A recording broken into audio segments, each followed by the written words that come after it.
Daily Bible reading, John chapter 5, verses 24 through 47. Whoever fails to honor the Son is not honoring the Father who sent him.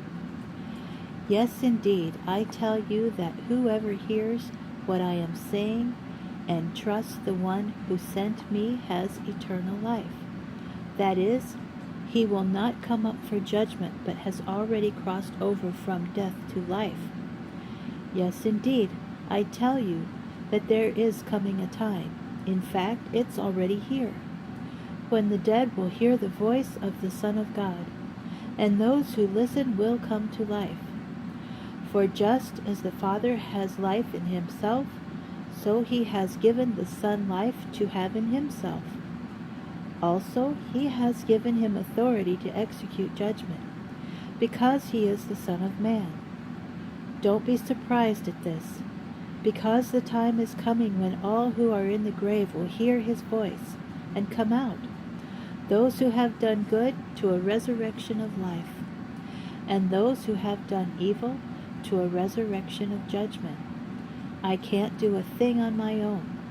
As I hear, I judge, and my judgment is right, because I don't seek my own desire, but the desire of the one who sent me. If I testify on my own behalf, my testimony is not valid, but there is someone else testifying on my behalf, and I know that the testimony he is making is valid.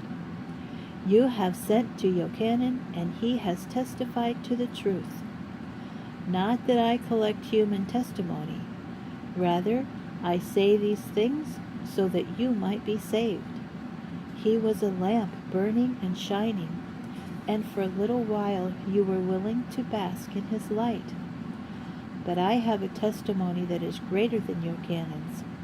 For the things the Father has given me to do, the very things I am doing now, testify on my behalf that the Father has sent me. In addition, the Father who sent me has himself testified on my behalf. But you have never heard his voice or seen his shape. Moreover, his word does not stay in you, because you don't trust the one he sent. You keep examining the Tanakh because you think that in it you have eternal life. Those very scriptures bear witness to me. But you won't come to me in order to have life. I don't collect praise from men, but I do know you people. I know that you have no love for God in you. I have come in my Father's name, and you don't accept me. If someone else comes in his own name, him you will accept. How can you trust? You are busy collecting praise from each other, instead of seeking praise from God only. But don't think that it is I who will be your accuser before the Father. Do you know who will accuse you? Moshe, the very one you have counted on. For if you really believed Moshe, you would believe me, because it was about me that he wrote. But if you don't believe what he wrote, how are you going to believe what I say?